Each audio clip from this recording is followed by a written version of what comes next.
So our next session is going to be a little bit different. It's going to be a TED Talk style forum. Are you guys familiar with TED Talks? It's Bay Area, okay, good. And each speaker will be addressing the issue of Zionism in the 21st century, what it looks like now, rethinking the connection between Israel and the Jewish people, and both separately. And our first speaker, I'm going to introduce each speaker now, but our first speaker who will be taking the stage is Dr. Daniel Gordis. Dr. Gordis is a senior vice president and the Koret Distinguished Fellow at Shalem College in Jerusalem. He writes a regular column, A Dose of Nuance, for the Jerusalem Post. He also writes for Times of Israel, and is a regular contributor to the New York Times. Dr. Gordis is an award-winning author of numerous books on Jewish thought and current events in Israel, and a winner of the National Jewish Book Award. Dr. Gordis was the founding dean of the Ziegler School of Rabbinic Studies at the University of Judaism, the first rabbinical college on the west coast of the United States. We'll be welcoming him shortly to the stage. Our next speaker will be Gidi Grinstein. He's the president and founder of the Reut Institute, a nonpartisan, nonprofit strategy group that aims to sustain significant and substantive impact on Israel and the Jewish world under the banner of 21st century Zionism. And then our final speaker again will be Dr. Yehuda Kurtzer from the Shalom Hartman Institute. So let's welcome now Dr. Daniel Gordis to the stage.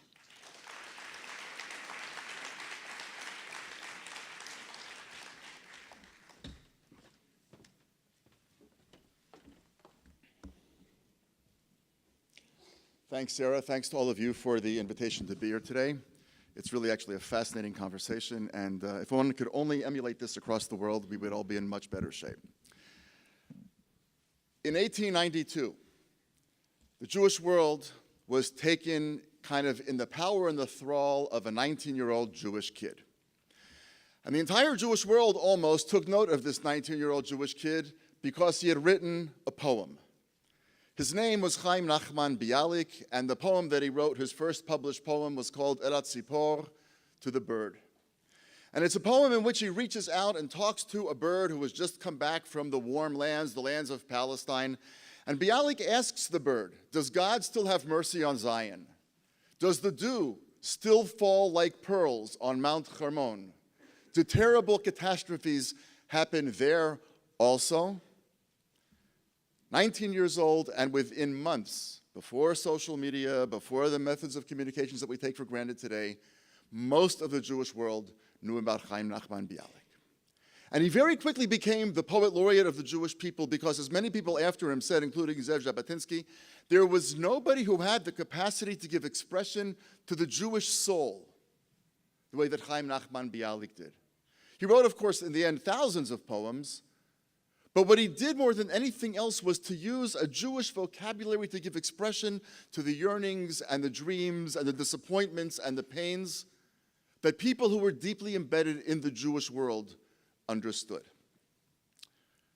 I want to suggest to you in a few minutes that what I think Zionism in the 21st century has to be is, among other things, to revisit that question of where do our yearnings come from?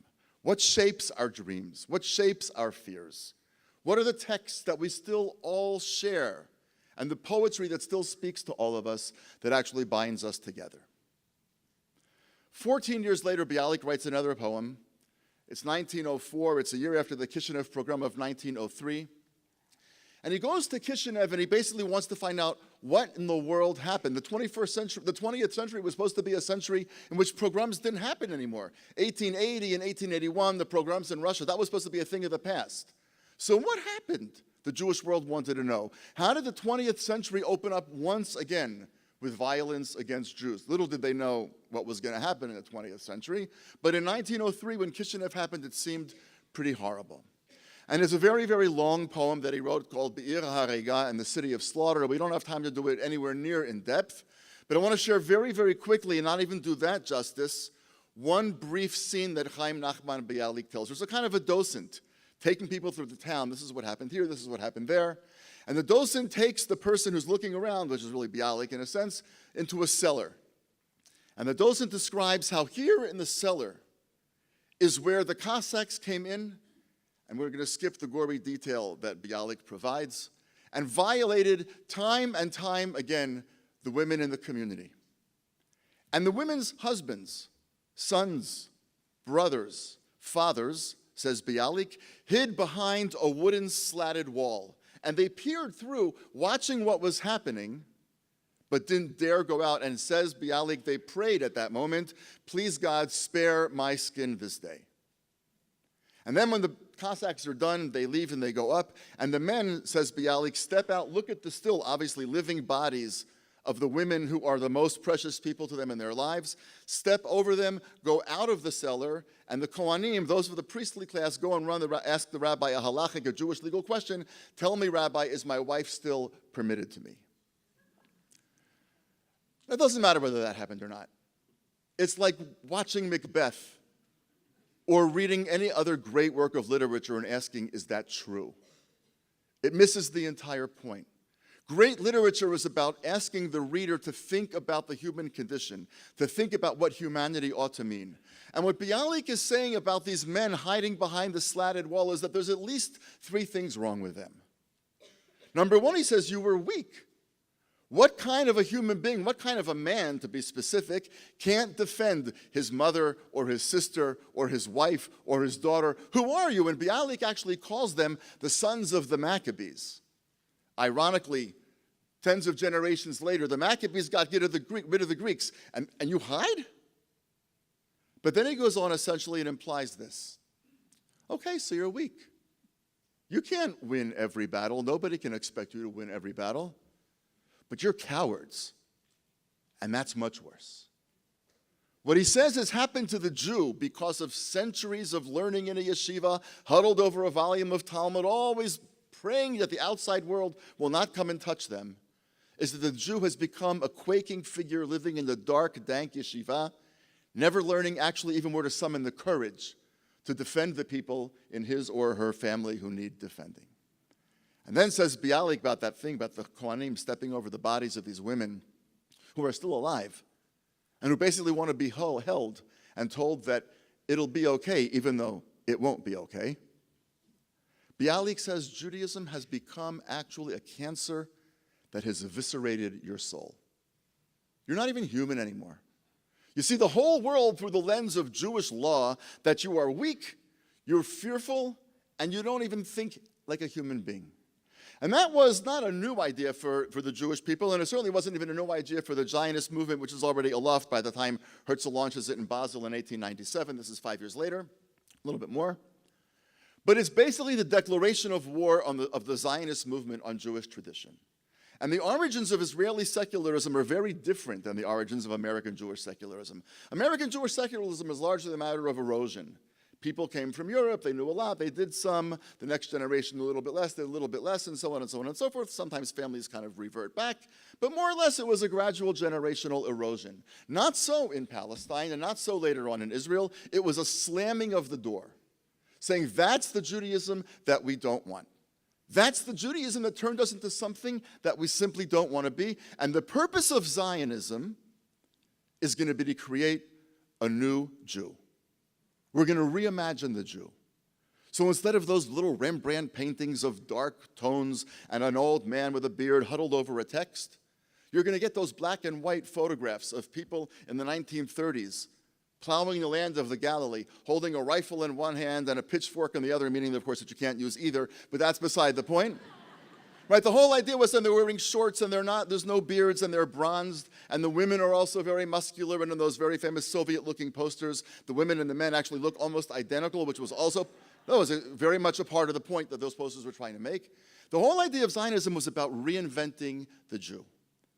And a tremendous amount of what strikes us as the ugly, divisive, painful part of Israeli politics, whether it's religious or otherwise, is about the ongoing argument of what should being a Jew mean in the 21st century. This is a slight, it's not 100% accurate because the players are different, but I think it's still worth saying. A mere 22 years pass between 1945 and the liberation of Auschwitz and 1967 and Israeli soldiers breaking through the walls of the old city and reuniting Jerusalem.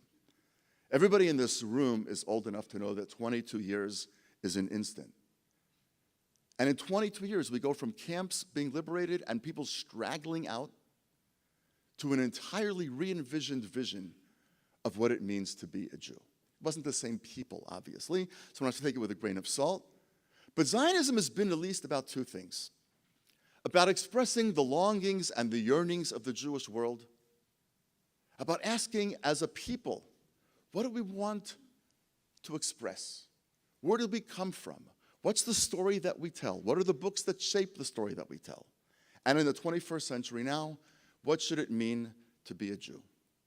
I think that what Einat said is exactly right. That's what makes Israel an unbelievably interesting and powerful place to be. Whether it's Friday night at the Namal at the port in Tel Aviv, or whether it's a new minyan in Jerusalem called Sion, which is run by a conservative woman rabbi, where literally, when I was there a few weeks ago, you could see men with peyot, not sort of peyot, but USDA choice peyot, and women in shorts and T-shirts, and everybody davening together. And I looked at this group, and first of all, I said, what are you doing here? What are you doing here? That I didn't quite get. But I thought, that's exactly what it's supposed to be.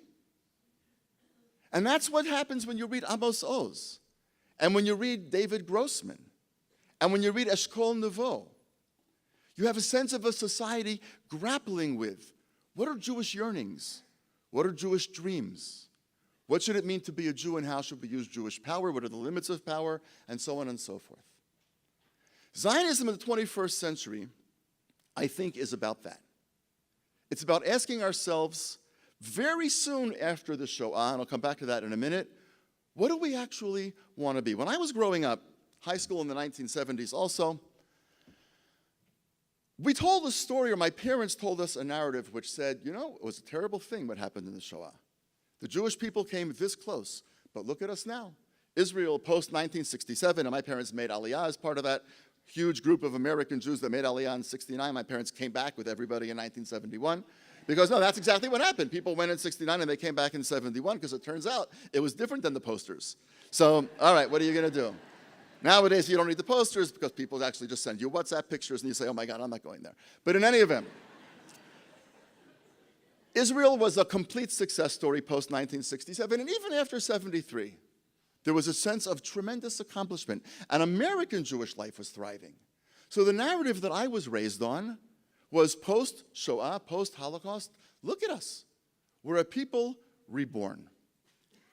Sometimes, though, after trauma, you need more time to actually understand the profundity of the trauma itself.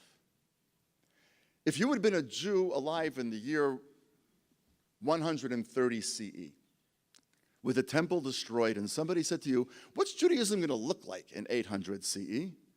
You would have had to say, I have absolutely no idea. Because Judaism had become entirely sectarian. There were Pharisees who eventually became the rabbis, so we sort of follow them.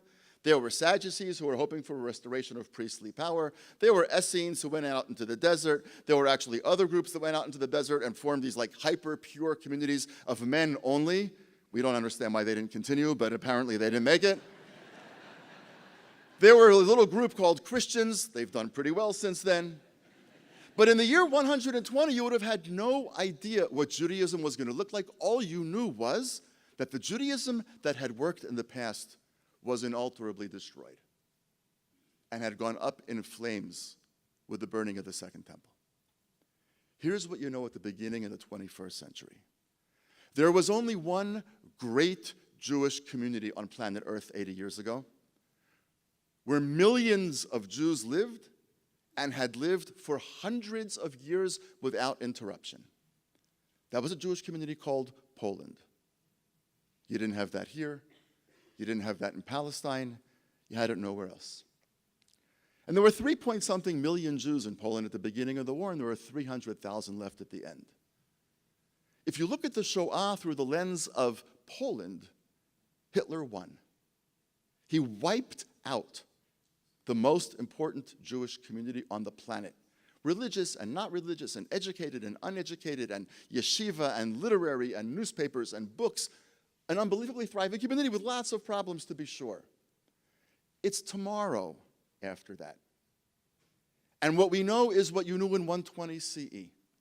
You know that what we had has been destroyed, and we're still trying to figure out what's going to work. In a very different world, because America is very different than it was in the 1940s, and certainly Palestine looks very different than it did in the 1940s because there's a sovereign state of Israel. So what do we do with all of that? And I would suggest to you that that brings us back to the questions of Chaim Nachman Bialik, of speaking to that bird who comes from the warm land and say, does dew still fall like pearls on Mount Hermon? What's happening there that's beyond cerebral, that's beyond political, but that touches us deep in our soul, that transforms me when I get off the plane? And when I think about Bialik's poem in the City of Slaughter, what should it actually mean? Okay, we got power. We don't hide behind wooden slatted walls anymore. We take care of the men and the women and the children. And in fact, we take care of people not even in our own country. We bring them from Ethiopia. We rescue them in Entebbe. We just brought them from Yemen. We take care. We changed. But we know that that's not enough because now we have other questions to deal with. And what I would like to suggest is that for this conversation, which is incredibly important and incredibly painful and incredibly difficult, for this conversation to be a real conversation, we have got to stop focusing the conversation only on those parts of the country that are ultimately dysfunctional or that are problematic and painful. If you get a president in the next 60 days, a little bit less, that you don't really like, you're not going to walk away from America. You're not going to say it's over. You're not. You're not. And you're not coming to our country. I want to tell you something. You're not coming. You don't get to do that. You don't get to do that. And I actually daven 3 times a day with a long list of people that I pray to God will not make Aliyah. Now the truth of the matter is, it's actually not working. But so that's a whole theological issue for me and the Ribono Shel Olam at a different time. But you know what? In all seriousness, you're not going to flee. Most of you are actually going to roll up your sleeves and say, we've got to fix this place. We have the same problems. The problem is that we are seen by the other great Jewish community in the world too much through the lens of occupation and rabbinate. And that's not what we're about.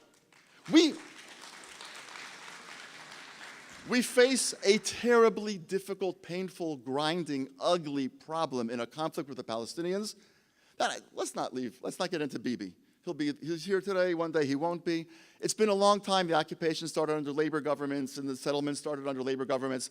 The Likud may or may not be what it once was, but it's not a right-wing issue. It's not a left-wing issue. It's an Israeli problem of not knowing how to fix this because there's not a hell of a lot of good moves on the chessboard. And let's say you think that there are. That's fine.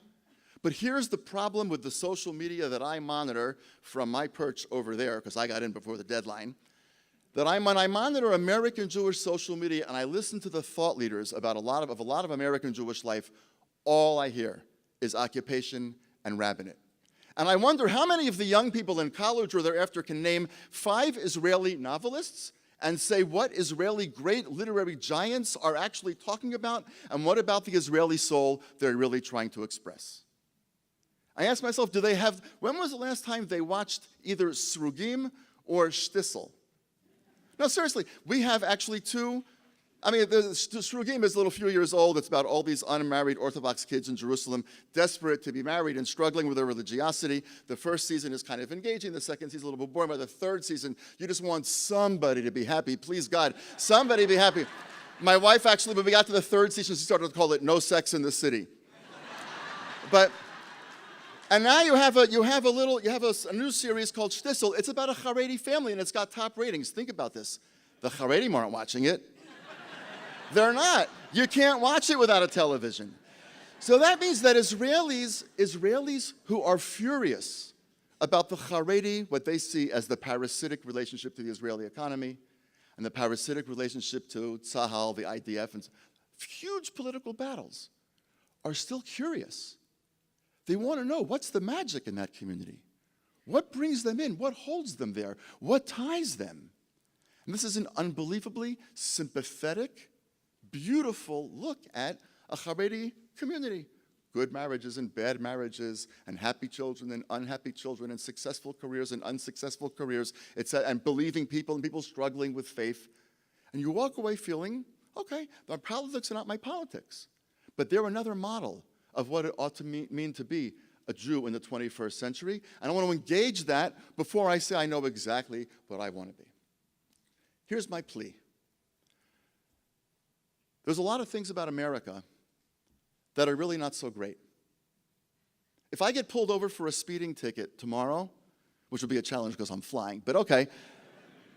If I get pulled over for a speeding ticket, I'm never worried that I'm going to get shot. My wife might shoot me, but I'm not worried. And there's millions of people in this country who are scared to death that they're going to get shot. It's an abomination. It's a horror.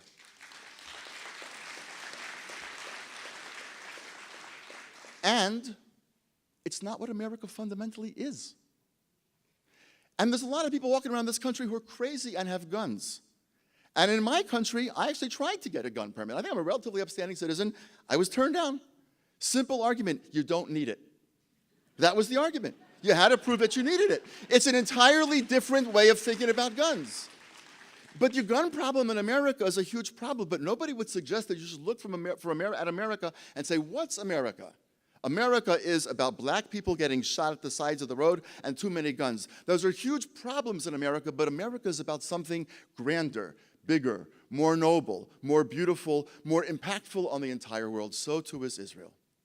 And all I would suggest by way of conclusion, we can continue the conversation a little bit later, is that if we're going to make this a real and a genuine conversation, do the following test. The next 10 conversations you have about Israel, how many of them do not mention occupation, Iran, BAM, Hezbollah, Hamas, etc., and don't mention the rabbinate? Can you have around your Shabbat table, your picnic table, your whatever table, your conversations, wherever you have conversations, can you have deep, abiding, passionate conversations about Israel that don't mention any of those things? Because those are not the things that Israel is. Israel's bialik all over again. The yearning, the soul, the pleading, the love, the desperation, the question of what it should mean to be a new Jew, because we're still right after the Shalom. We don't yet know what it's going to be.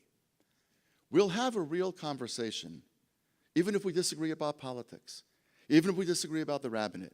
We'll have a conversation when we have a conversation about Israel that takes its enormous problems, puts them into context, and allows the miracle that the Jewish state is to rise to the surface and to shape the way we think about it. Thanks very much.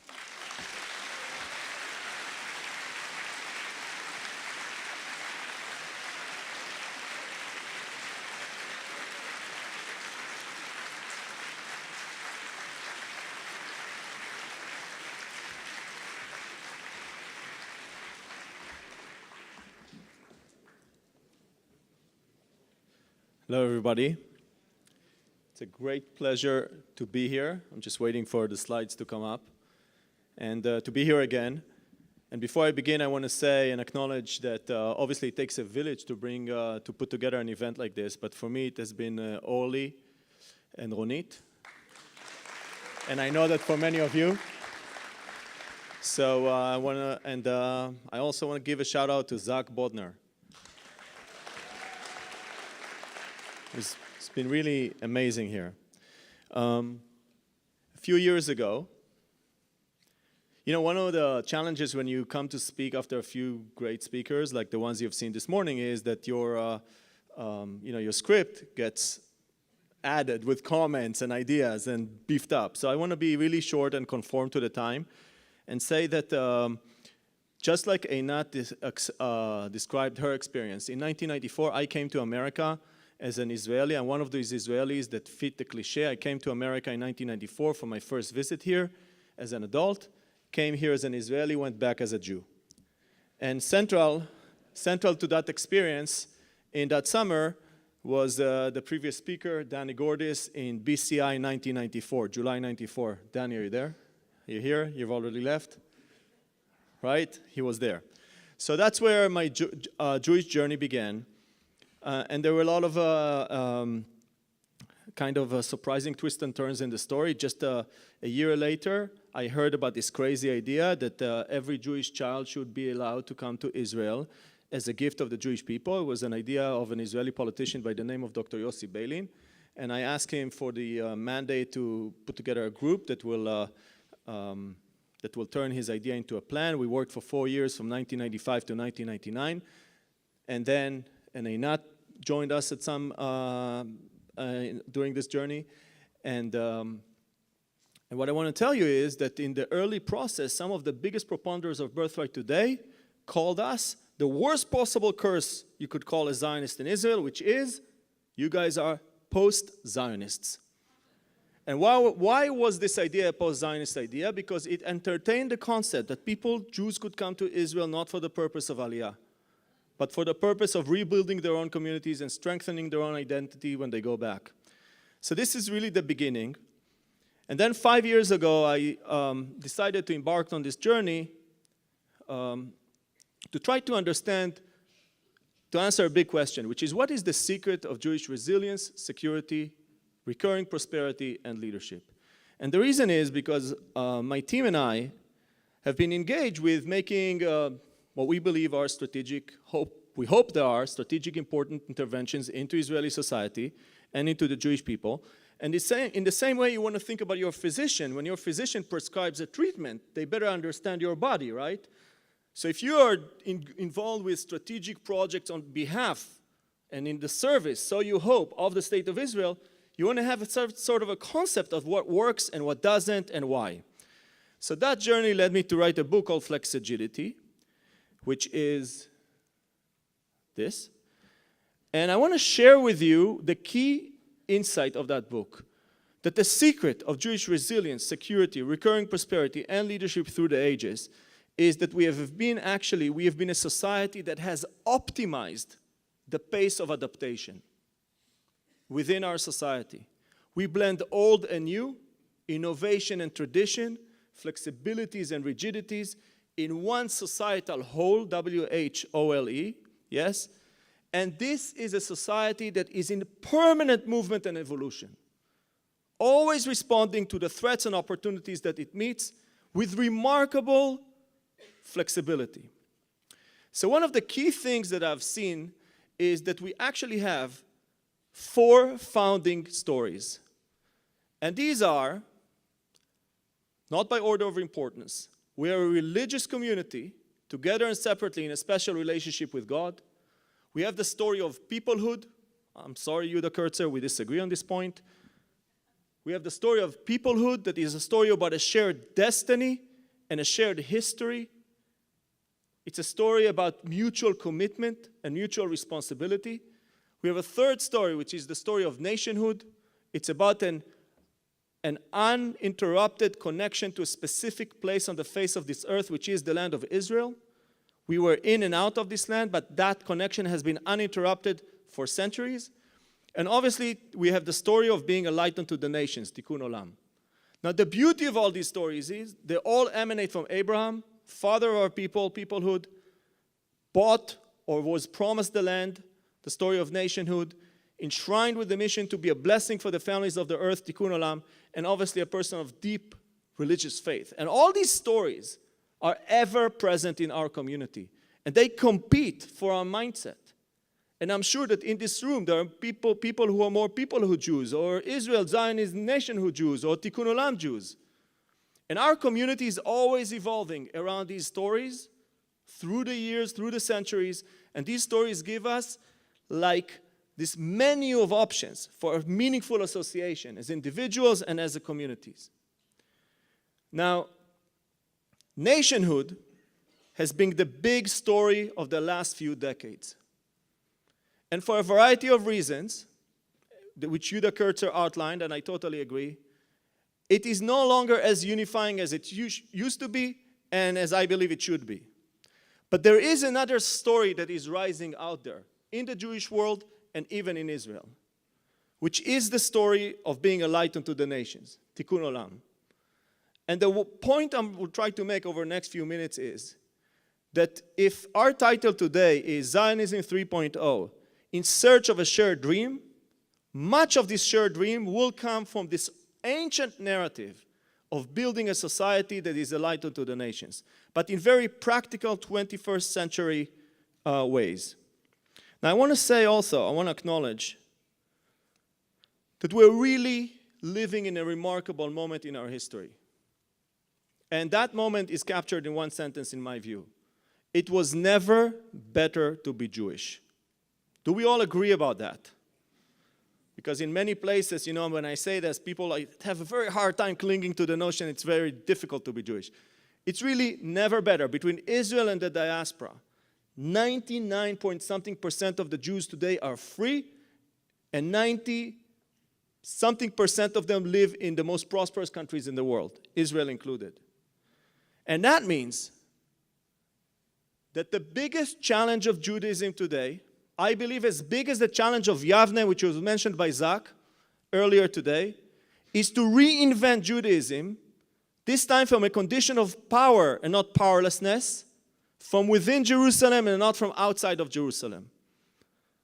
But Zach, here is another point that I think you'll find interesting.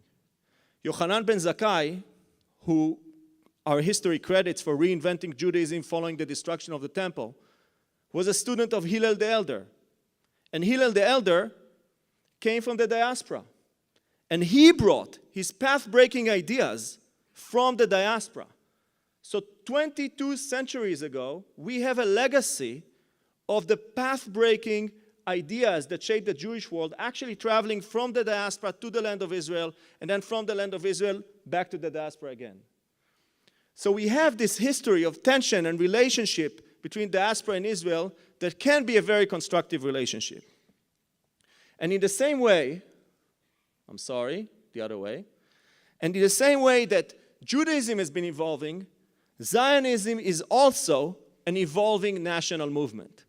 So it used to be that the Zionist thing to do was to sit on a stool and milk a cow.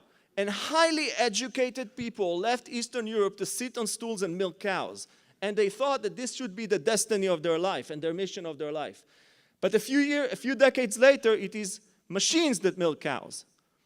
And now, a Zionist thing to do is to insist that an R&D element of your company stays in Israel when your company gets sold to Google.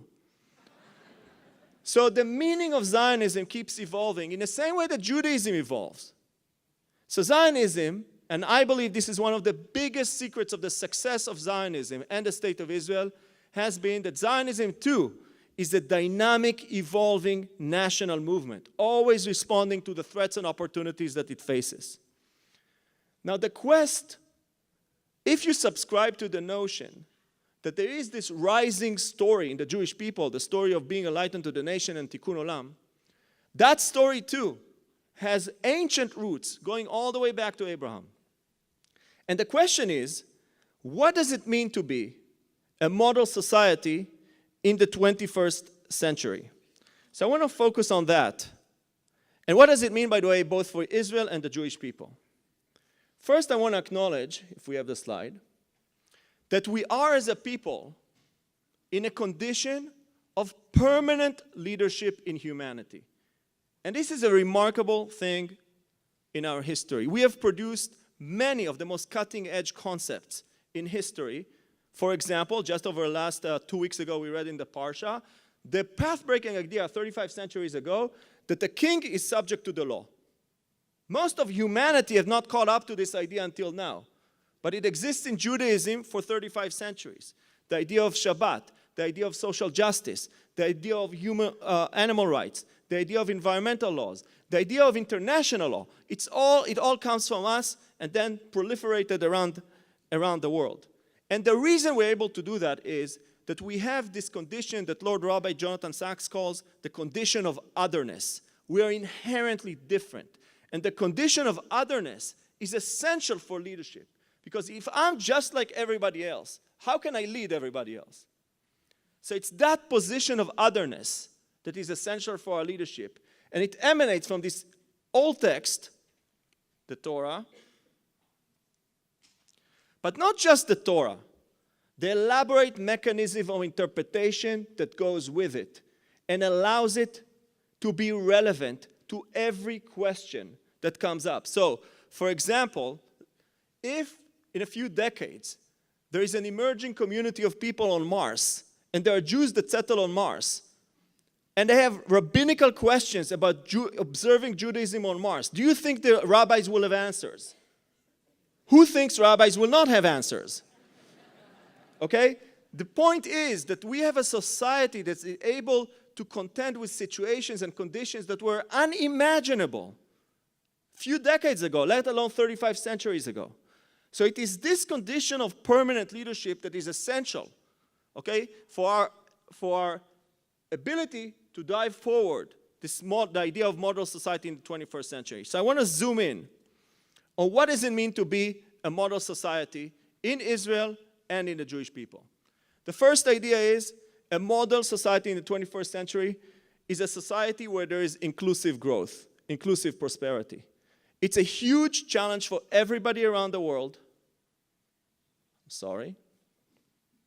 There's some disconnect with the slides. It's a huge challenge for everybody around the world.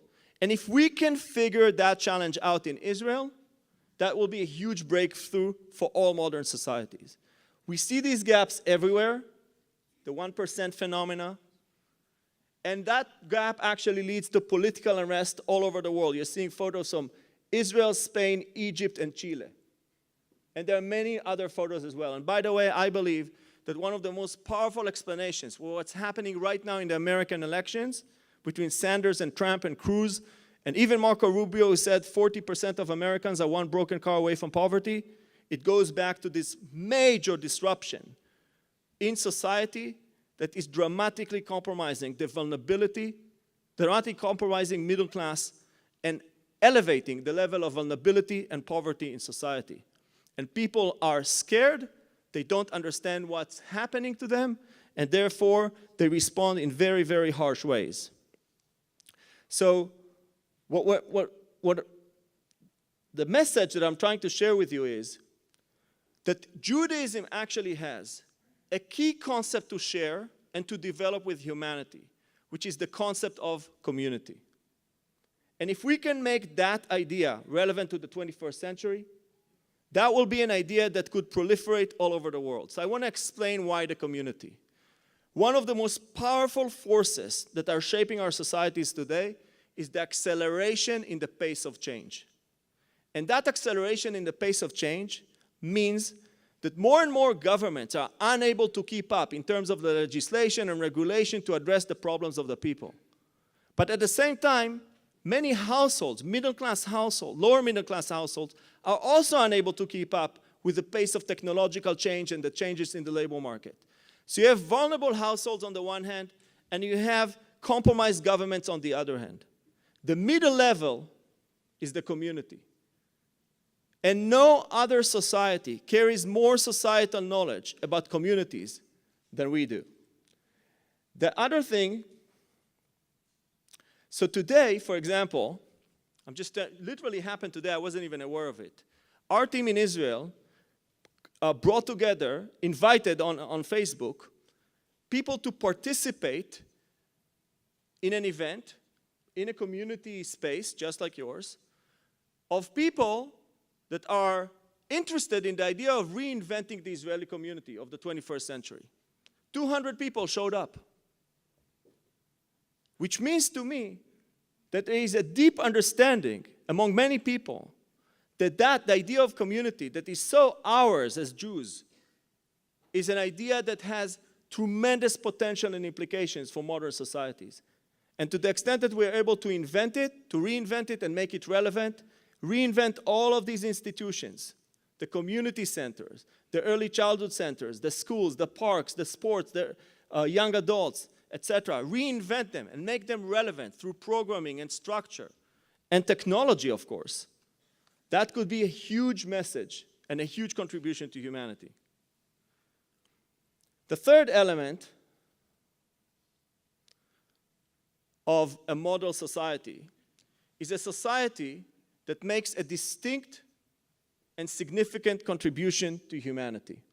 Now, as I mentioned earlier, for many centuries, our contribution to humanity was mostly qualitative.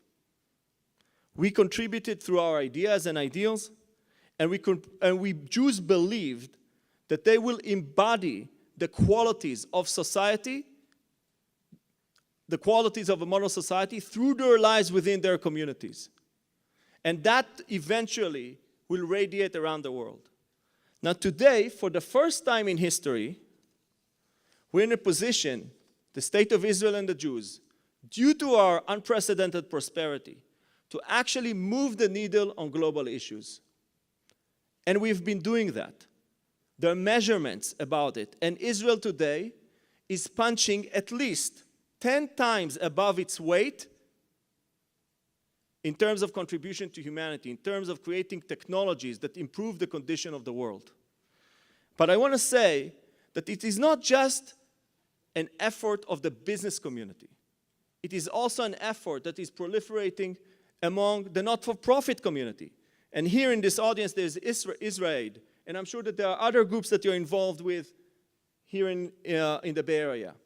But I want to say a few words about a project that we've got involved with called Tikkun Olam Maker. So the idea here is that there are a lot of people in society that face what we call neglected problems. And a neglected problem is a problem that has no market solution and no government solution. And the idea was that we could bring together professionals, engineers, programmers, product designers to create open source products. Which means, actually here I don't need to explain, but basically means no intellectual property to solve these problems that are neglected, suffered by people with disabilities and elderly and so on. So this little project that started in Tel Aviv and then we did it in Nazareth is now going all over the world, already in 7 countries, upper left side in the Bay Area, Vietnam, Sao Paulo, and then in Tefen in the Western Galil, and it's growing all the time. Because what we're seeing is that there are more and more people around the world who are willing to give a fraction of their time, of their professional skills, in order to do good. And there is a vision here. The vision is to get to 250 million people within a decade. Now, I know it sounds crazy, but hey, these moonshots, hey, they come from your area, right? The Bay Area, Mountain View right here. The 10x approach, so why not go for 250 million?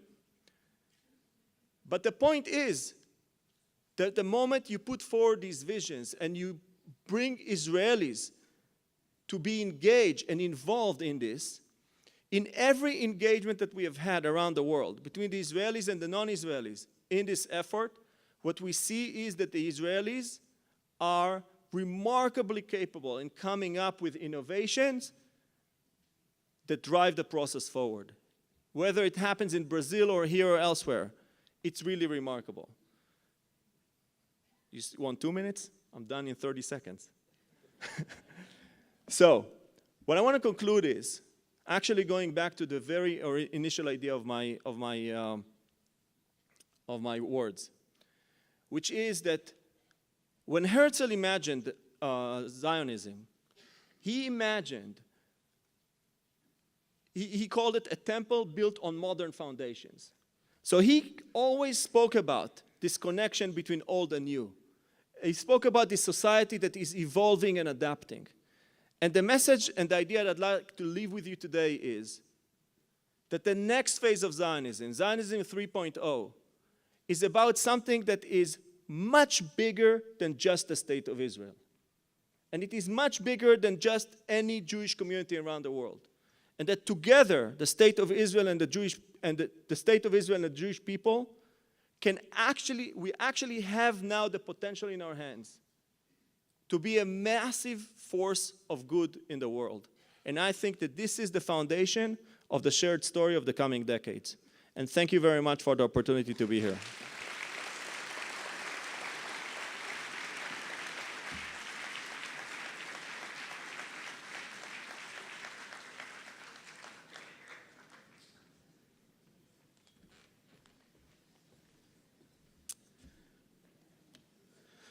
So I'm grateful for the opportunity to speak again briefly and to move from the philosophical to a little bit more prescriptive, because I'd like to speak a little bit about what Israel education and Zionism can and should look like for American Jews. I want you to imagine for a second if your Judaism was reduced to one of the following 2 things. Let's say Judaism was exclusively apples and honey. Everybody likes apples and honey for the most part. I love apples and honey because I like apples independently of the honey, and I like honey, and then I get to combine the 2 of them once a year for a ritual that's really delicious. It's not the most complicated ritual in Judaism.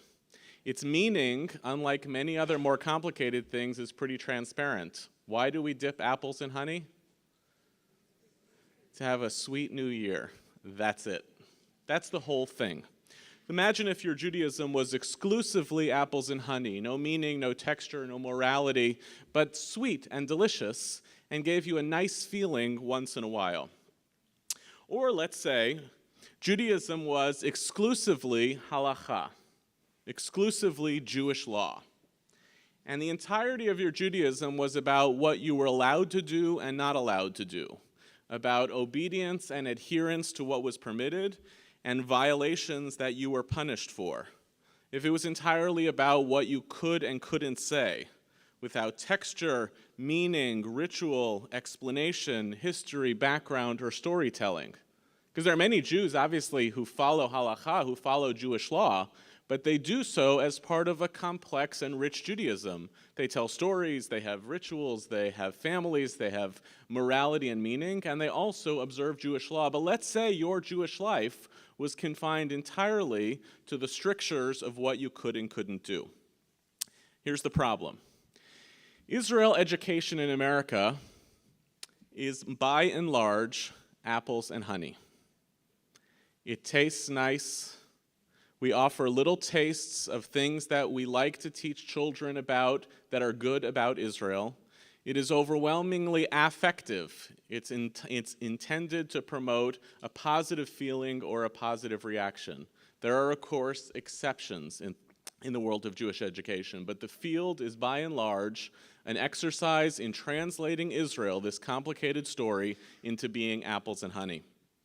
And Zionism, and this is in many ways much worse, as fostered by many American Jewish leaders and institutions, is by and large the latter.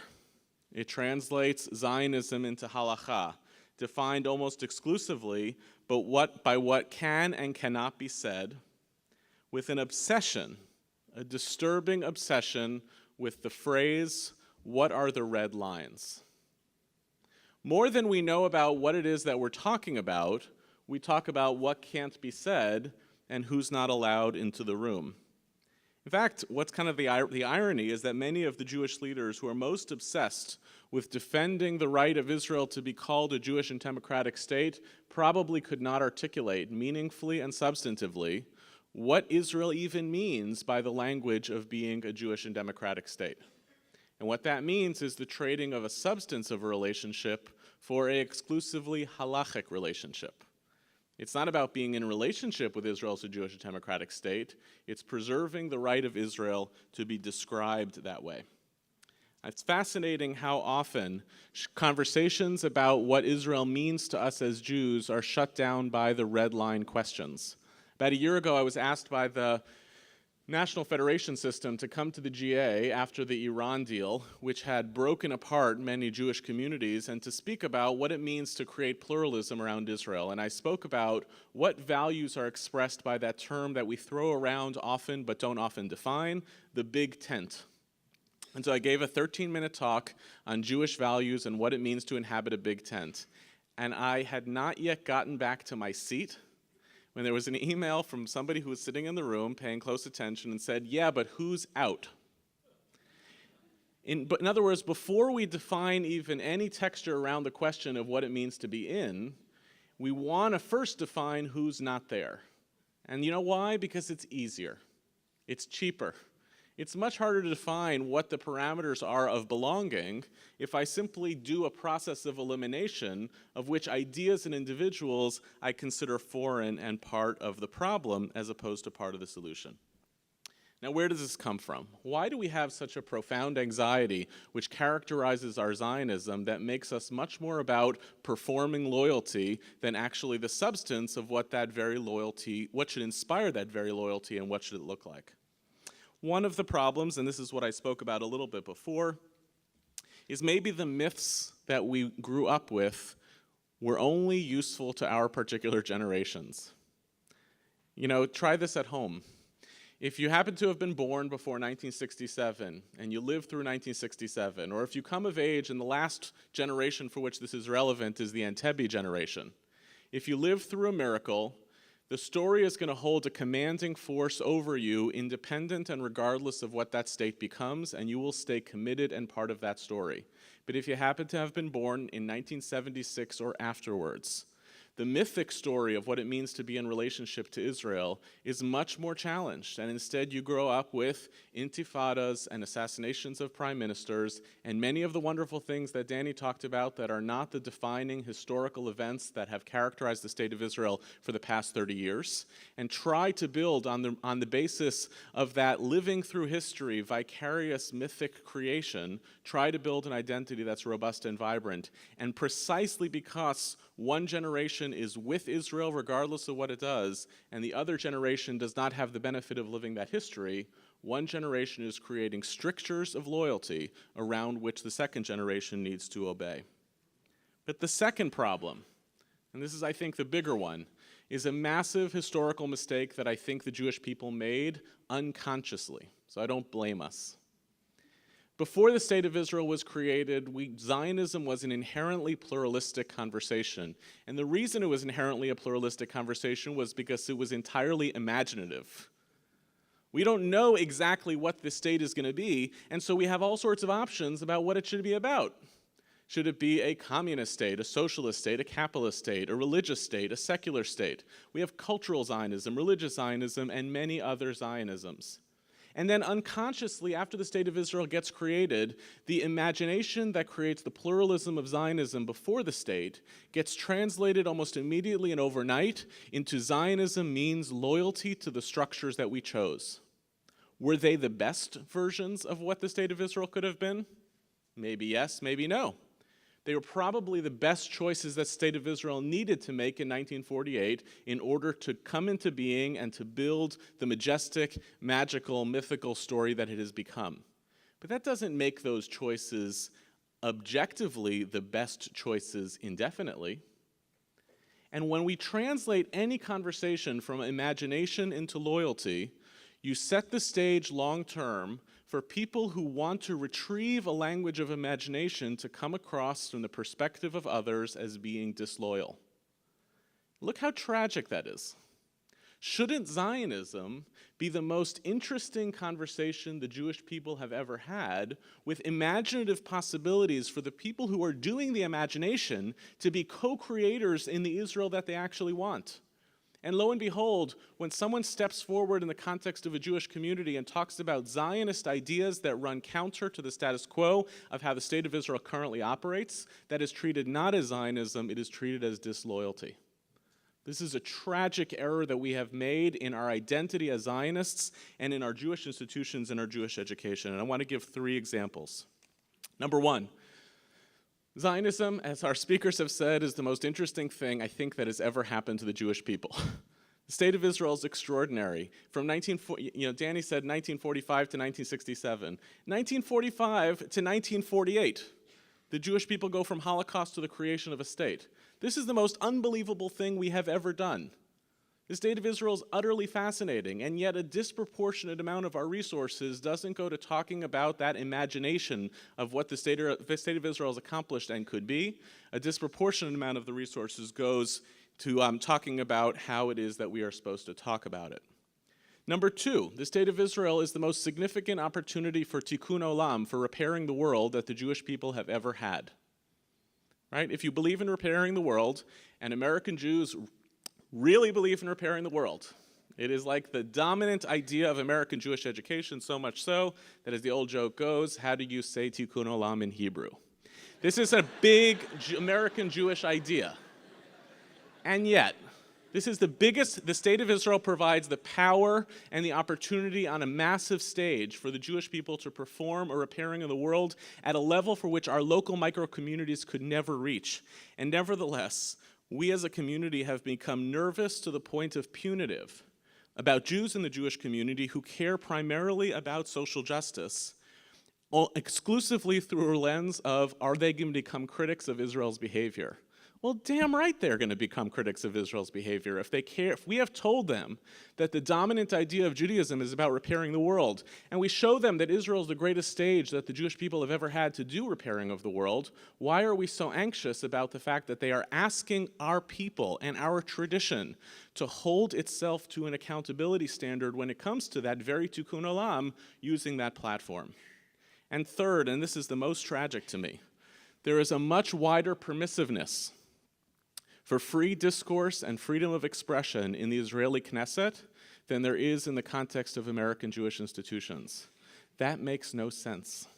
It means that we're not actually in relationship to the State of Israel, we're in relationship to a proxy version of the State of Israel that is useful for the construction of American Jewish identity. And the long-term prognosis of that is that as Israel becomes interesting and complicated and difficult, American Jews' window or access into that fascinating, complicated, oftentimes messy story is constricted by our own institutional policies that are getting in our own way. There's a lot more to say. However, I'll just end with this. Imagination is going to be the tool by which we reverse the curse here, by which we make Jewish education not about apples and honey, and Zionist education not merely about the rules of the discourse, but a technology, a tool that the Jewish people have always had, in which we envision the difference between the world we know and the world that we want. And it's scary, it's actually terrifying. Because if you give people the permission to imagine a reality that's different from the present, it gets much messier. If you give them the agency and the power to participate in shaping the world that they want, then you actually create a certain instability in communal life, and we are desperate for it. And here I push back a little bit against your talk, Danny, by saying this. The truth is that occupation and religious pluralism in Israel right now are the issues that matter most, perhaps to the State of Israel and its future, and certainly to American Jews who feel implicated by those issues. And from my vantage point, I do not see a lot of interesting conversation in the Jewish community about occupation and religious pluralism. I see a lot of unproductive anger and a lot of closing down of the prospect of being able to talk about those things because those conversations are fundamentally unstable. I think our challenge is not to distract us from those major issues, but to create better technologies by which we can enter into precisely the conversations about Israel's future that make us think that we are partners and participants in shaping the future of the Jewish people. Thank you.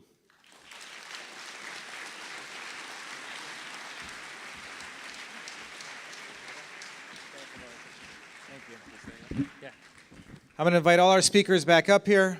We're going to take a few minutes for a few questions. I know we went over, but they were our guests were asked to provide a 12-minute like TED Talk, but of course in Israel everything's from right to left, so they thought 21 minutes, so that's all right. There was plenty to say, and I'm sure that we would all love to continue to hear them more. We're going to try to give each one of you a little bit of time to do a little bit more. So I'm going to start with going back to you, Danny, and giving you a chance to respond to Yehuda's final comment, because I'm sure that you have a few responses there. But the question of how do we, as a community, address the issues in Israel that are most important to us as we're trying to make the world and Israel a better place, and yet how do we be loyal and good Jews and Zionists without looking like we're just wanting to be there to criticize? And I know that's a big challenge in our community today. Danny. Obviously, you're right that occupation and rabbinate are critical issues in Israeli society. The question is, and we're the only people on the planet that has to face this question, what do non-citizens do to get meaningfully and profitably involved in having that conversation, right? I have one vote, right? I mean, but that's a vote, right? In the same way that you have one vote here. So we agree. I don't mean to disparage or to diminish in any way the sense that the occupation is critically important for Israel's future. The problem is what I said it is, which is this. If you go to the Twitter feed or the Facebook page of many of the thought leaders, of the people that people in their 20s and 30s and early 40s in this country look to as the source of their ideas, and you filter out everything else, just read person X's Twitter feed or Facebook page or person Y or person Z, what you will see is a focus on occupation, and mostly occupation, not so much rabbinate, to the exclusion of all else. So I don't want to pick on anybody who happens to be in the room, but I'll pick on somebody who's not in the room. I debated Peter Beinart in Southern California last Sunday night. It was a very respectful, very interesting, very engaging conversation. It's all online. You can go check and see if what I'm about to say is true. What I said to Peter, I think Peter Beinart is an unbelievably smart guy and a guy who cares deeply about the Jewish state, deeply, and he's incredibly thoughtful and nuanced. However, what I said to Peter, and this is true of other people as well, I said, Peter, if you just look at your written record, if I was a 26-year-old kid or an 18-year-old kid, and I just look at your written record, I don't get to have coffee with you the way I get to have coffee with you or schmooze or whatever. Is your record going to turn me on or turn me off? And your record is going to turn me off because all you talk about in writing is everything that's wrong. And I think that's the problem.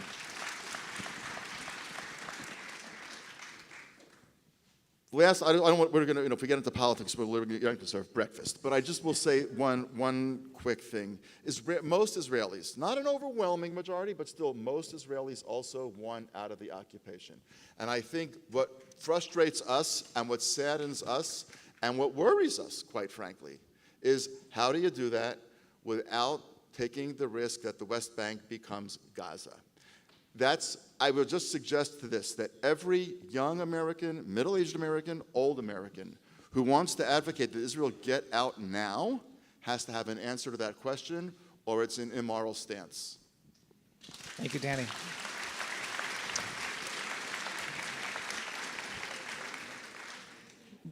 Yehuda, I'm going to throw it back to you and let you respond, and Gidi will come back to you to close. We've often spoken about this opportunity to have the debate within America mirror the debate that happens in Israel in the Knesset, but oftentimes it makes our community here utzi, to use the official word, right? Just last week, a member of Knesset of one of the Arab parties was hugely critical of President Perez. And my question to you is, how are we going to be able to have that sort of conversation here when there is this utziness and people do feel like it's a challenge to the loyalty question?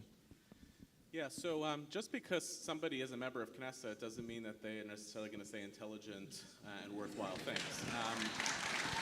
So I have no dreams that a Knesset member who, when Shimon Peres has a stroke, calls him a war criminal, that should be the standard by which we invite people into our institutions. But it's actually the reason why, instead of engaging with people's ideas, we create red lines is because our leaders oftentimes lack the confidence, maybe it's the training, to differentiate between a wide range of acceptable ideas and good decisions about who should be representatives of those ideas. And so instead of simply saying we actually tolerate all ideas in this institution, we engage with the question of boycott because it's actually a strategy that's been employed in many nonviolent movements throughout history that are oftentimes part of Jewish education as well. We engage with the ideas and strategies even if we as leaders oppose them and want to engage with them in order to disagree with them. But that's not the same thing as necessarily bringing in the leaders who will express those views in the most toxic ways. So I think the challenge on us is to not take the cheap shortcut of if it's a bad idea expressed by a bad person, it can't belong in this institution, and actually do the much harder work of being the kinds of institutions that can really inhabit a really wide range of positions, even wider than the ones you've admirably brought together here today. Engage a much wider range of views and still have the leadership and character to be able to articulate a vision of what Israel means and what it means to be in relationship to the Jewish people that doesn't involve an endorsement of every single one of those ideas that's represented in the institution. Okay, thank you, Yehuda. And I'm sorry we don't have a lot more time. I'm going to end with you, Gidi, and I have a question for you that comes off the conversations that I've been having with Danny Gordis. I think one of the most important questions we can answer for ourselves and our kids today in America, why be Jewish? Why is that important? Why go through what we've gone through and pass that on? And in Israel, the same question, it's from Tanakh to Palmach, why continue with this enterprise? If Judaism in Israel is going to be separated from the Zionist enterprise, why go through all the trouble of sending your kids and then your grandkids in the army? What makes that Zionist enterprise worth it today? I think the fundamental element or the fundamental truth about our life in Israel as Israelis is that in Israel we get to participate in this exercise where Jews realize our collective right to self-determination, which is the one thing Jews today in the world can only do in Israel. And that's not just a big political question. It is about how we shape our jail system and our welfare system and our economics and our society and our judicial system. All of these areas and many others are areas in which the Jewish people realizes its right to self-determination in its own land. And that's the tremendous privilege of being part of the Israeli project or the Zionist project. Now, one of the key transformations of our condition in Israel is that we went from being a minority in the diaspora to a majority in Israel. We have no DNA. We have no societal knowledge on how to handle ourselves as a majority. And I'm not even talking about the Palestinians in the West Bank or Gaza. I'm talking about the Israelis, the Arab Israelis. And this is a profound challenge for us. Because for centuries and centuries, we argued to the nations of the world that we are the litmus test of your civility. Okay? We are the ones that test the qualities of your society, because the way you treat us reflects who you are as a society. And now suddenly we have the power. And this is why I believe that actually the way we treat our minority is one of the most remarkable challenges and opportunities for Zionism and for the state of Israel. Because if we are able to outperform other countries in the way we treat our minority, this is a huge message to the world. Now, I just want everybody to understand and to share the pride, I think, that in many areas, no other country has done with its minority what we have done with our minority in Israel, the Israeli Arabs. I'm talking about basic elements of human development and conditions, such as education, healthcare, life expectancy, infant mortality, and so on. There is a tremendous amount of work and distance that we could cover. But this is a major challenge and opportunity for Zionism. And this is why I believe that it's not always an engagement of those that are pro-Israel against Israel. I actually see this as a deeply Zionist question. How we treat our minority. And that's just one area in which we reflect our right to self-determination. So, in closing, what drives my thinking about it is that we really live in historical times, not just because we have sovereignty, all that has been said. It's because that us as a society, diaspora Jews and Israelis, we really need to reinvent Judaism. We never had so much power, prosperity, affluence, and influence. We're not used to this condition. And it requires as much thoughtfulness and as much effort in society building as the condition of powerlessness required. And this is where our big opportunity lies. And I think this is where all of us can come together and collaborate. Thank you, Gidi. And thank you, the three of you, Yehuda, Danny, Gidi. There's so much more to be said, so much more to be asked of these three incredible thinkers. We're thrilled that they're here today. Hopefully you can grab them in the hallway en route to your next breakout sessions, although don't make them late for the next breakout sessions. Sarah, why don't you come on up and tell us where we're going next?